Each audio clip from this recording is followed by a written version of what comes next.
Sheila Seppi is a healer, a speaker, a workshop facilitator, teacher, author, and she's also a walk-in. So what is a walk-in? We're about to learn in what I'm sure will be one of the most fascinating interviews you'll hear this year. Hello, Sheila. How are you today? I'm great. How are you? Really good. So I'm tipping that a lot of people have no idea what a walk-in is. So can you start by explaining the term walk-in? What does it mean? Sure. A walk-in is a soul that has agreed to change places with another soul at a particular given time. Now, most walk-ins have a contract to do so. However, there could be some emergency situations where an accident occurs and a new soul comes in as the old soul leaves. So it's always an agreed upon arrangement. Okay. So you are a walk-in. Yes. Okay. So when did yours take place? My walk-in experience occurred around September 23rd, 1999. At that time, I was a very ill person. I had been diagnosed with a host of illnesses throughout my life, starting in my early 20s. They thought I had possibly brain tumors. They thought I could have MS, the beginning stages. They warned me that by the time I reached 40, I would probably be in a wheelchair. And that was not a very happy thought. But then later, I just continued to manifest more and more illnesses.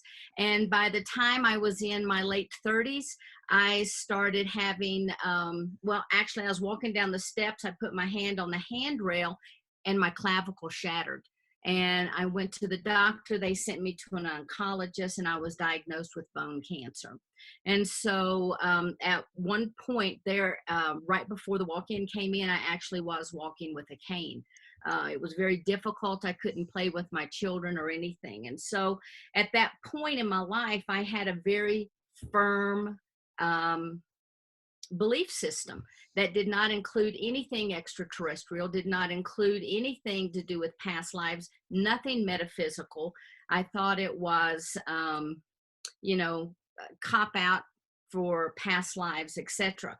And so I went to bed, a very sick person, and what felt like around 7 o'clock the next morning, it was like someone reached down, grabbed me by the hair of the head. I sat bolt upright in bed, and it was like lightning ran through my body.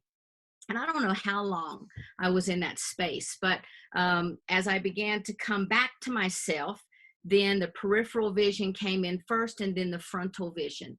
And as I looked around the room, everything was the same, but everything was different. I came in with clairvoyance and clairaudience and all the clairs, which I didn't even believe in. I began to have past life memories, which I obviously did not believe in. I began to know different healing methods. And for the longest time, I thought that I was having a psychotic break. I thought I was actually going crazy. So having all these sensations, so how did you react? I mean, you must have been pretty scared. I was freaked out. I just tell you, I mean, I didn't know what was going on. Like I said, my background was psychology, so I thought I was having a psychotic break or something unexplainable that I didn't know. But I could not even conceive. I had never even heard of a walk-in. I had read a book called Ask Your Angels that introduced me to spirit guides. That's the first I'd ever heard of spirit guides. And so I was very naive, very much in a box.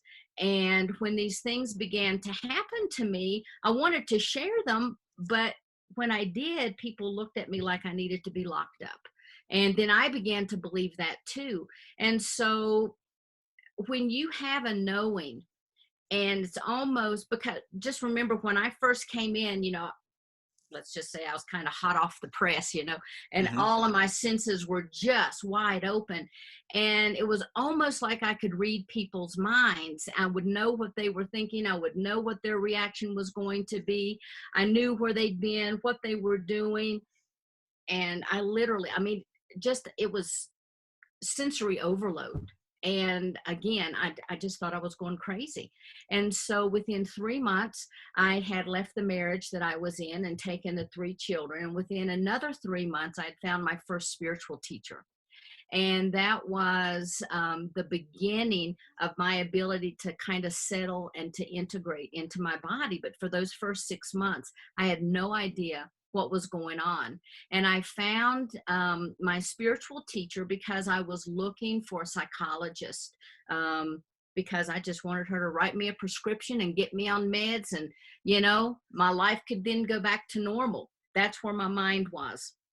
But when I met with her, she assured me that I was not going crazy and that I was a walk-in.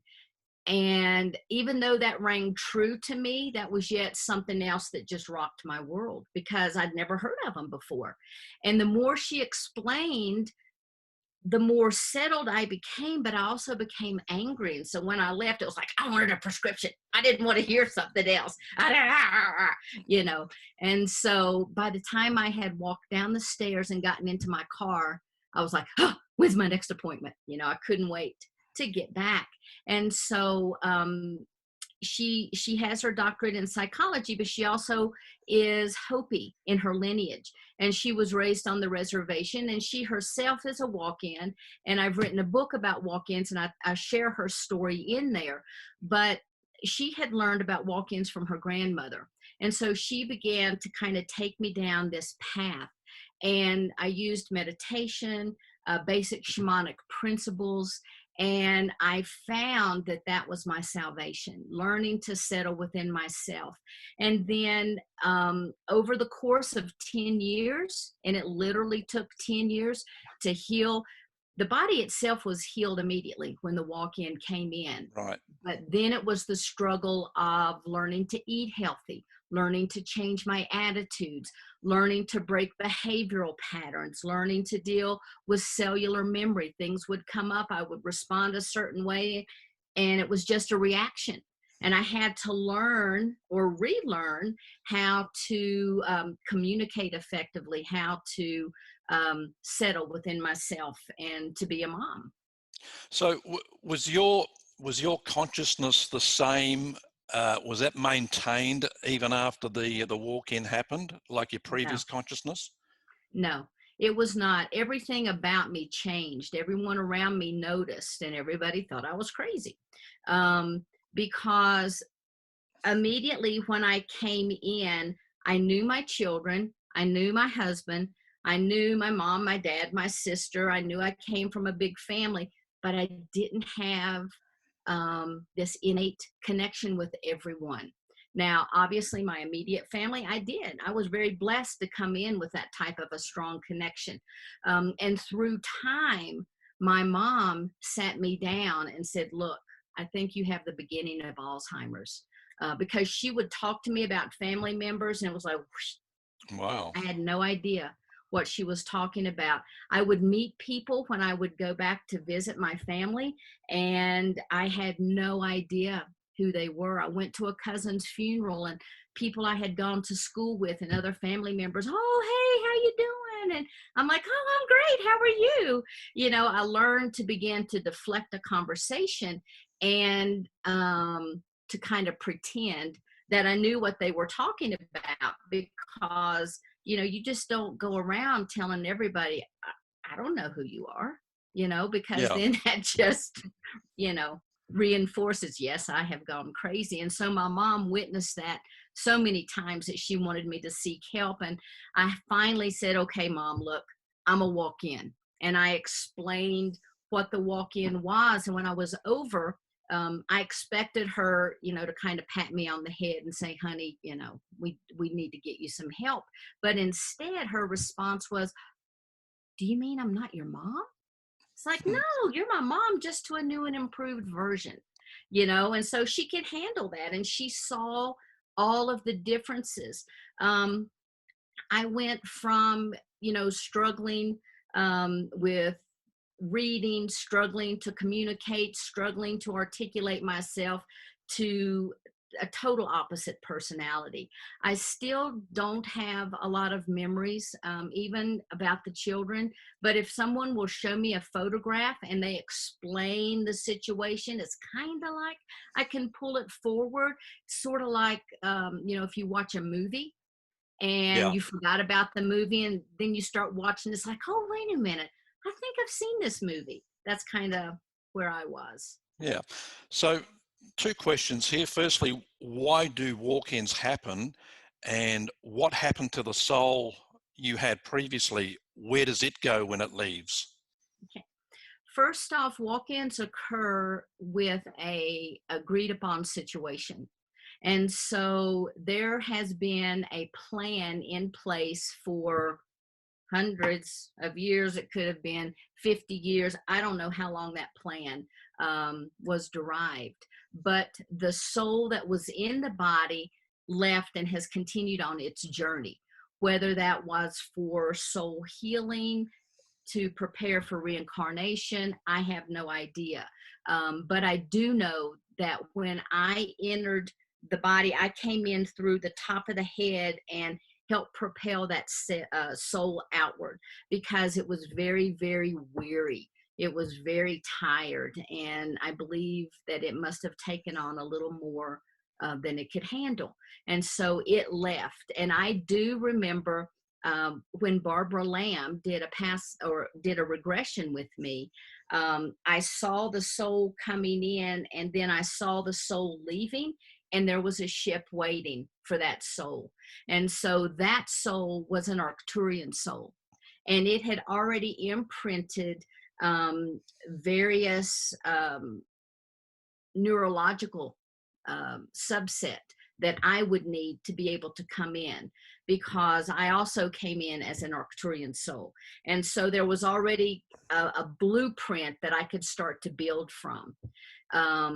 And so again, I guess there's always a soul contract, and it's agreed upon situation, and the soul that I had left and continued on its journey. So, yeah, I'm still trying to wrap my head around this all. You say Still, so. Yeah. So what did the soul look like when you saw it coming in?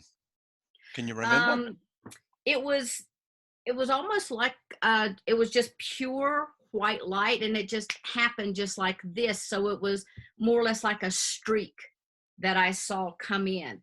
And then being in the body, it was like it was there for just a millisecond, and then the other soul went out. And when it did, it was kind of like a flash of light, and then it went up. You know, it wasn't something that was slowed down, that I actually saw, very slowly, an essence leaving the body. And that's Yeah. what I would envision it would be. But from the experience, and then what I saw again with Barbara Lamb, it Mm. was just very quick in a flash. Yeah. So you mentioned the Arcturians, and we've heard quite a lot about the Arcturians. Um, uh, I mean, we as a Christian, I think of a soul being delivered from heaven. Yes. Um, I mean, are all the souls in one place? Are they all one species? You mentioned Arcturian. I mean, I thought a soul would actually be neutral. Okay. My understanding of what I came in with is we all are part of source, being God. Everything is God. There is one God. There are many creator aspects to that, but there is one God, one source. And from this source, it is a conscious essence. And this essence desired to grow, to know itself, to be able to experience.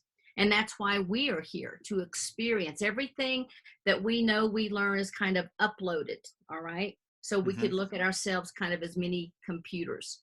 When source fractalized and went out, there were many other essences that I plan to talk about in the next book that I'll be writing on the soul. However, for now, what was developed is, for me, I heard the Shantias Khan. Okay. The Shantias Khan holds all of our memories, all of our experiences, all of our everything that we have from lifetime to lifetime to lifetime. That is a part of source. Okay. As we come in, I saw everything as a swirl like this. And we Right. come into the human form and attach. That swirl is considered our higher self.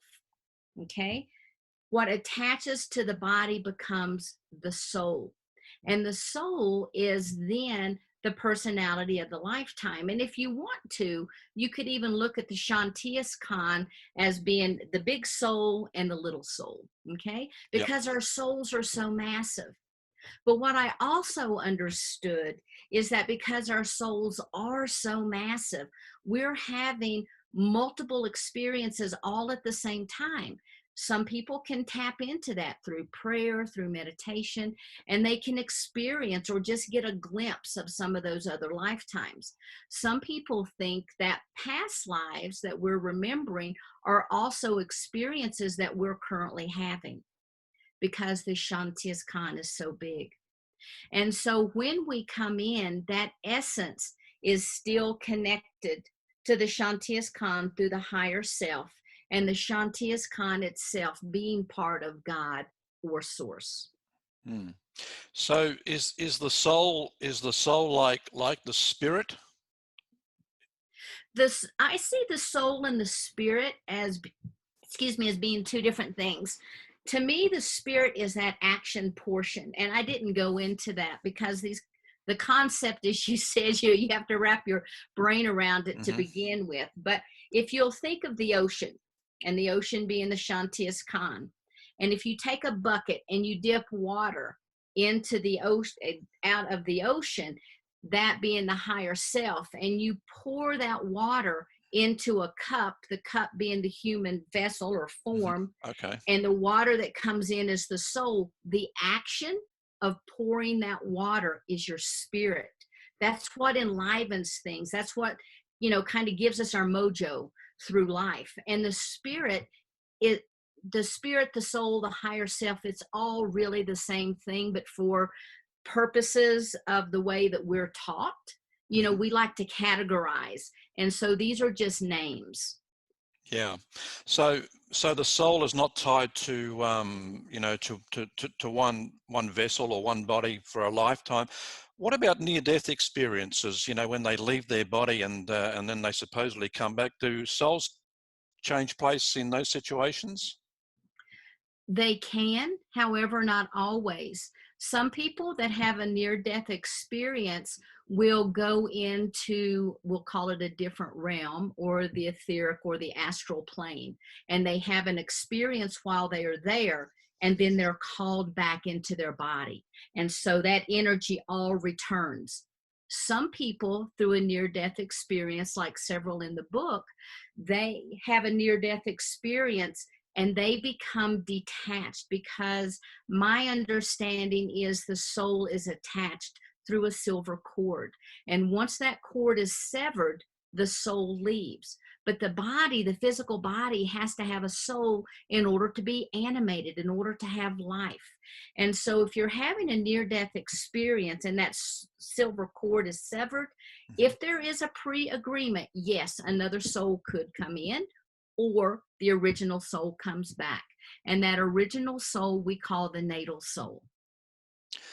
In the book, and we're talking about the book called Walkins, The Cosmology of the Soul, Barbara Lamb wrote a foreword, and she talks about meeting a woman in her 40s who walked into her human body from a higher spiritual plane. And in pretty quick time, she ended up divorcing her husband so she could carry out her mission. I thought that was a little bit drastic at the time, where a change of souls takes place, and the person you're married to suddenly is not the person you want to be with. It's a little bit hard on them. It can be very hard on them. And, I'm sure each situation is different. But when people marry, they come together because they have a like resonance, a very same frequency. They may have the same interests, the same life goals, But if you have a new soul that comes in that has a mission of their own separate from what they were originally committed to in the marriage, then that soul doesn't have a resonance with this person because they're no longer part of their mission. Now, not all walk-ins that arrive go through divorce experiences. However, a majority of them do, but it is only because that, and they too, because I believe in soul plans, and so they have agreed that this will occur to them as well. Another one of the examples in the book that really caught my attention was when a procedure was taking place with a particular for a particular gentleman who was about to have a walk-in performed, and right before the walk-in was about to take place, the soul that was about to walk in said, well, his team thanked the surgeons and then wished him luck, and then thanked the sacrifice he made for releasing him. So I got the feeling that several times during the book that coming into a human body is not a soul's first choice. It seems like it's, you know, coming here to be a human is somewhat of an ordeal. Well, it definitely is an ordeal because there are so many rules with this planet. There's so many limitations. Even 20 years after being in the body, I still struggle with manifestation because I want it right now. And it's like, I can't understand, or I can't wrap my brain around. It's like, okay, this is how manifestation occurs. I know how to get from point A to point B, but there's this lag time. And we also agree that we're going to forget everything. And so I didn't come in, unlike some people, I did not come in knowing that I was a walk-in. It was a process of self-discovery, of remembering who I was. And with this particular gentleman, he was able to witness something that I didn't witness. And so I can't speak, I can only express what he shared with me.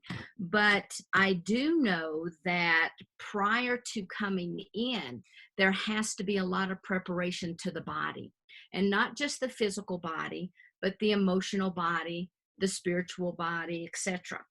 And so we have what's called the etheric blueprint. And a lot of people are able to see this. If you unfocus your eyes and someone is sitting up against a wall, a lot of times you might see like a glow around the body. That's the etheric blueprint. That's the information that came in that is truly who you are. And it has everything there. It has everything you're going to need to operate as a human. And from there, we go out to the emotional body, the mental body, the spiritual body. There are many different bodies. So when a soul comes in, there has to be, not always, but the majority of the time, these bodies have to be loosened, and they have to be taken out and replaced before the soul can come in, because the energy of a new soul coming in, especially in my case to a very sick body, basically could fry the circuits. Now, one lady that came in was already in a coma. One person was having a near-death experience. So there's lots of different situations and scenarios that are set up. Sometimes a soul has such a like resonance with the new soul that's going to come in that you just have to have an upgrade out here.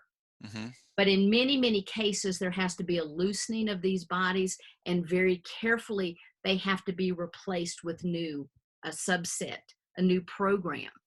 So that's exactly what this gentleman was describing that was occurring. And I know a lot of people think that when we're out of the body, that, you know, we're in this etheric state and we just, you know, we kind of float around, or we're angels. And that's not the case that I have found, although I did come from a collective of souls that is very essence filled. But there's also a lot of times it's just like being on earth, and everybody has a job to do. Eternity is a long time. Yeah. Just think about that. Forever is a long, long time. And so we have other jobs that we do when we're on the other side and outside of this third dimensional physical realm. And so what Robert was witnessing was a surgeon who was coming with his expertise to loosen these bodies. And Robert had the opportunity to witness this with his support. Now, everyone that incarnates, not just walk-ins, but everyone that incarnates has their own spiritual team. A lot of people call them guardian angels. A lot of people call them their guides, their teachers. It's just a name that we give them, but we have support from the other side. We are always connected with Source. We're always connected with God. We're always connected with our team. We are never, never alone, even though we feel like it. And because we have jobs on the other side, if we're not utilizing our team, they're just sort of standing around like, what's going on? Hello, Sheila, can you hear me? Yep. Kind of thing. They've got a job to do. And so honestly, they've dedicated this time period of our life to assist us. So we really owe it to them to allow them to assist us. They're that little still voice we hear in our head. Yeah, yeah. If a soul could come into a body and still remember who it was and what it was capable of, wouldn't that make that particular person kind of pretty special? Perhaps being able to do miracles and things like that. I see walk-in souls just like everybody else. We're souls. The difference between a walk-in soul and a natal soul is the time that we arrive. Now, yes, there are souls that come in that have the ability to perform miracles type events. But most souls come in at this particular time to be in service to humanity, to be able to assist people to wake up, to find their inner divinity. All of the people that was interviewed in the book are here to be of service to humanity. Some come from what's called the angelic realm. Some come from a higher dimensional plane. Some remember coming straight from other planets. And so because life goes on forever, you have to realize Earth is one planet. There are many, many other planets. Now, the beings may not look 100% like us, but they're still beings. And they too have an essence. And they too are learning and growing and sending all this information back up to Source or to God. And the higher we progress in our spiritual essence, the more we are connected, I feel like, to Source. We don't have the same types of thoughts of anger and frustration, and we don't have warlike thoughts, although there are those that do. Yeah. And I guess this next question is going to be asked, at some stage when I put this together and post it. But I'm just thinking back to the Bible when Jesus was being baptized by John the Baptist, and the Holy Spirit entered Jesus at that particular time and basically, made him who he was, being able to perform miracles. I mean, are we talking about the same thing? I mean, I'm talking Holy Spirit and soul, I guess two different things, but maybe it was the soul that entered him. It can be. Walk-in is the term that we use now. 2,000 years ago, who knows? I am sure that there have been walk-ins throughout time. And in the research that I did, there were many, many people throughout history that we can say, hey, this person was a walk-in. As a matter of fact, one of the people in this book, the same gentleman that witnessed the surgeon preparing the physical body for his entry, was the walk-in of Abraham Lincoln. And so he remembers that, and he remembers why he came in, etc. And so throughout time, there have been walk-ins coming to the planet. So was Jesus a walk-in? I can't really answer that for you, but some people would say absolutely. Yeah, because they I mean, John the Baptist says he saw Yes. this walk-in enter him. So I was going to ask you about people like Abraham Lincoln, because I mean, Abraham Lincoln, you know, I mean, he tried for so many years to become president, and then eventually it all clicked for him, and Yes. he suddenly became great. I'm thinking about people like Albert Einstein, who wasn't all that smart as a young man, and all of a sudden he's come up with the theory of relativity and a couple other amazing things. So is there a chance that guys like that have a walk-in at some stage in their life and suddenly things change for them? It could be, or it could just be that they are more open to listen to their spiritual guides and they receive information. I know before I could really wrap my brain around the walk-in concept, I would have these wonderful, fantastic ideas. And I'm like, oh man, that was a great idea. And then before long, it's like, oh, thanks. It wasn't me after all. You know? No, yeah, And so that could be the same thing. They could have sent all of this wonderful information in. yeah, Could be the guides. right. What about walk-ins in people that commit serious crimes like murder? I mean, surely they don't choose to become a walk-in and walk into a person and know what they're going to do. Okay, there's two things. First, honestly, I've never met a walk-in that is not in service to humanity. Never, ever. The second thing is you have to remember that everything is about experience. You could have been a murderer in your past life and come in this time and be a priest. It's all about experience. And I used to tell my students, you know, if you're going through town and you see someone that, you know, they're laying in the ditch, they may be drunk, please do not judge that person, because they may be the one that's ascending in this lifetime. They may have done everything else, and now it's like, what's it like to be? Mm-hmm. And so as horrific as murder is, as horrific as, you know, child abuse and all of those things are, as a human, yeah, you go like, oh, I can't believe they did that to children. On the other hand, you also have to say we're a soul having a human experience. And we all, on the other side, not here, on the other side, have agreed to experience everything that is occurring to us in our lifetime. Now, in human form, there is no way under the sun anyone would say, "Oh yeah, I'm going to sign up. Yeah, I'll be a battered wife. Yeah, I'll be cut up with bottles and have my throat slit. Sure, I'll do that." There's no way we would do that.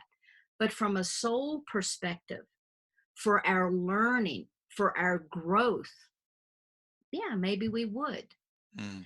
Also, I know of people who have children that are multi-handicapped, that they are, you know, challenged in so many ways, that the parents say, oh, I just, you know, I feel so bad. Is it something that I did or whatever? My remembrance is there are souls lining up for these very special bodies, because it may be, if someone does not have the use of their arms and their legs, but they have their cognition, but yet they can't communicate, what's happening in their life?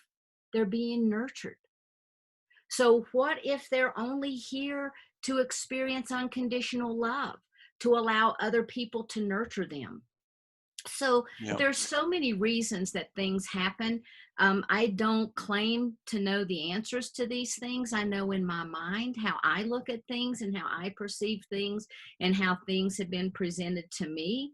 But everyone has to make their own decisions about this. And there may be people that hear this and it's like, ah, this is the craziest thing I've ever heard. Well, guess what? I thought that too.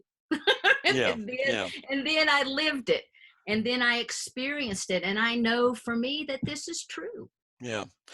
You may not be able to answer this next one too, but I often think of, you know, babies that are aborted.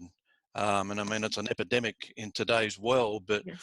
what happens with the souls that are lining up to be that baby? I mean, what happens when the baby's life is terminated? Do they go back to the drawing board and pick another project? Okay, two things with that. Number one, it could be that that there's not a soul that's attached yet, because my understanding, the soul comes in and out of the body many, many times until that first breath of the baby is taken, when that silver cord attaches. Okay, so that's the first thing. The second thing is maybe the soul is attached, but think what's happening in the womb. There's an explosion of cellular growth. There's this mitosis. There's a creative force that's happening. What if that soul only needed to experience that creative force? Because Right. I know when I came in into the body of a 38-year-old woman. And I didn't need the birth. I didn't need the toddlerhood. I didn't need to go through the adolescence. I didn't need to go through the adult phase, the early adult phase. I needed a mature form to come into. But what if the soul only needed to experience that explosion of cell division? Right. When I leave this body, I will go back with all of the memories that I had from being 38 years old forward. Right. The infant that's being aborted is going to have the experience of creation. That's what they're going to take back with them. And maybe that's all they needed. Yeah. So how do people, I say it myself, it's almost like I really feel like I don't belong here for some reason, but how do people kind of figure out that they may be a walk-in? Gosh, that's really a loaded question, because it's different for everyone. Some of the people that I interviewed in the book, they came in and they know exactly where they're from, and they knew they were a walk-in the second that they arrived. For me, it was a process of self-discovery. And some of the things that happened to me made me feel as if I was crazy. I knew I didn't belong. And that feeling of not belonging isn't necessarily just for a walk-in. It can be for a soul that kind of wakes up to a new consciousness, and they find themselves on a planet that's going haywire. We've got greed, we've got corruption, we've got war, we've got illness, we've got death. Why would anyone choose to come here and experience that? I don't belong here. You don't belong here. This person doesn't belong. We all may feel like that we don't belong because the planet is no longer in resonance with who we are. Gaia herself, planet Earth, is a conscious being as well. And she has evolved into a different density. And I don't want to get into that right now, but in the book, Rob Gauthier explains all the various densities. And when I realized that Gaia herself is a conscious essence, it really made me aware of how I would like to be treated. And so Mhm. I now try to treat her like I would. Littering is, most people would never do that anyway, but I really do try to take care of her. Right. So when you eventually leave this earth again, where will you go? Do you have any idea? I mean, will you be heading to another race of being somewhere in the universe? To my memory and to the experiences that I have had with regressions and in working with other people who are in touch with their guides, my guides, etc. I have lived many lifetimes. I have been a Palladian, I've been Arcturian, I've been Syrian. I started out in the angelic realm, helping to create other angels in what you might call the Elohim realm, not an Elohim, but kind of Hmm. helping them carry out their job because they're the creators of form. I've been a mantis being, I've had Andromedan experiences, and all of those led me to a point to where before my incarnation, I was in pure essence. I was no longer on a planet. I was operating as pure consciousness with the understanding of all of these other lifetimes with other beings.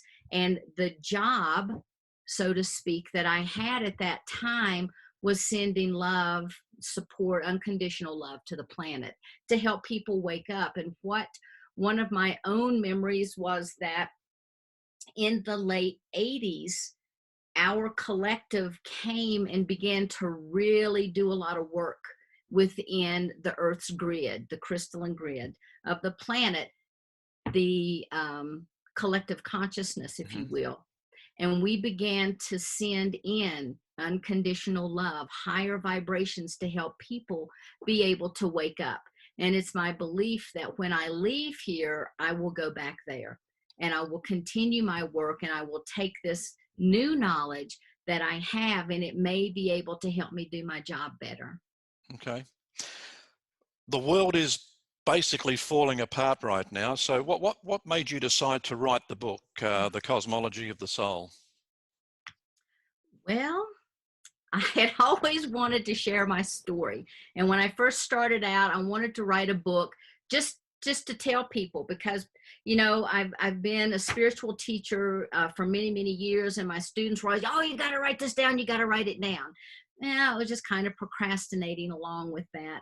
However, last April, I had an experience, and again, I'm sure that this was all written out in my plan, but I had an experience where I was in Palm Springs, and I was exposed to some type of a toxin that literally began to shut my systems down. And there were other people there that weekend that had similar experiences, but mine was really profound. I went to the hospital. My liver enzymes were 2,360, and basically they were super, super sweet to me. And the doctors, you know, patting my hand, and it's like, now we're going to send you to this other hospital. You know, your liver might be shutting down, and they're going to be better able to help you. Wow. By the time I got to this other hospital, which I only went to the hospital to get blood work because the homeopath would not, she had to have that. And it was the Friday of Easter. So it was Good Friday, and there weren't a lot of places open. So I had to go to the hospital to get blood work. They kept me. They wanted to send me to another hospital. From the time I left one hospital and got to the next, and it was a 2-hour drive, my liver enzymes had already started going down. And that was because I also, in this third dimensional lifetime, I do healing work, and I study with a man called Dr. Randall Frank, who created natural healing that now is evolutionary quantum healing technique. And from Germany, he began to pull that poison from my system, and he rebuilt my liver. And the blood work just continued to plummet. I don't know what it is now, but the enzymes continued to go down, down, down. And over a series of a month, Randy continued to work with me. We had very strict dietary process that I went through. And during that time, you know, there's not a whole lot you can do. I was used to go, go, go, go. And I'm just sitting there in the chair. And I was talking with Barbara one day, and she says, you know, this might just be the time for you to start writing your book. Right. Okay. And I was like, oh. So I started processing the book. And then Andrea Piran, who also wrote a foreword for me, started encouraging. She read a little bit of what I had written. She's like, yeah, this is great. You know, go, go, go, go do this. And then on my 20th year anniversary in September, on the fall, during the ceremony, the fall equinox, I was told, you're going to write this book, do it. And when I'm told something I've learned, because I will argue with my spirit guides, my husband will say, are you talking to me? You talking to the plant? You talking to your guides? What are you know, what are you doing? And, but they told me very strongly, you have to get this book out now. You really do. And so I just really last fall started conducting the interviews and reaching out, and it was like one door would open, another door would open, and it was just a beautiful process of things coming together and changing to where now I have this book that people can read, not only my story, but 15 other stories of individuals that had a like experience. Great. And I encourage people to grab the book. It's called Walkins, The Cosmology of the Soul by Sheila Seppi. And I think one of the big bonuses, I mean, what really attracted me were the 15 other people that you talk about and you interviewed for the book. Just fascinating. I couldn't stop reading it. Yay! I'm glad. Just before we close, Sheila, you said that this universe is much larger than people think. I mean, that's obviously through your own knowing. So how large is it and how much life is in it? It is so large, I can't even begin to describe it. I mean, it's endless. It is truly endless. And there are more planets that support life than we can even wrap our brain around. If you look at a beach, Earth is one grain of sand that has life on it. There's that much life. Mm-hmm. And again, it may not be the humanoid form, the hominid form that we have. It could be more of a gaseous form. It could be more of a geometrical shape. It could just be an essence, a light. But there's so much life out there. And the one thing that I took away from this entire experience, not even just in the book, but just in living this life, is that source is so much larger than I could have ever imagined. Because before I, had Christianity in a box, and it was like everything is within this. And if you step outside of it, that's of the devil. That's not good. That's bad. You have to be in this box. And what I've learned is that there is no box. Those are our human construct. That's how we look at things, how we're able to perceive it. But source is so large, and it does not negate Jesus. It does not negate anything that has happened on this planet. To me, it just solidified my belief system and really exploded outward, because there is no beginning and there really is no end. And when we talk of source, we're talking of God. Yes. Okay. And the entire universe is part of that source. It's all God. So whether you're talking about Arcturians, Palladians, people from Vegas, wherever you're talking about, they're still part of God. There is nothing without source energy, God, creator, great spirit. However you want to look at that, there is only one source, one God, and we all, everything, good, bad, evil, everything comes from within that source. So you can look at source as being the circle, and everything that we know is contained within there. The book is called Walkins, The Cosmology of the Soul by Sheila Seppi. Sheila, thanks very much for your time. It's been an absolutely fascinating discussion. Loved it. Thank you. I appreciate it very much. And hope to talk to you again pretty soon. How long before the new book comes out? Oh, I've just started my outline. I've got so much. I'm working, I've got to get the ebook promoted. I'm working on an Audible book. Honestly, I don't look to start with any of the interviews until after the first of the year. Right. Okay. All right, yeah. Sheila, thank you. Thank you. Sheila Seppi joining us today.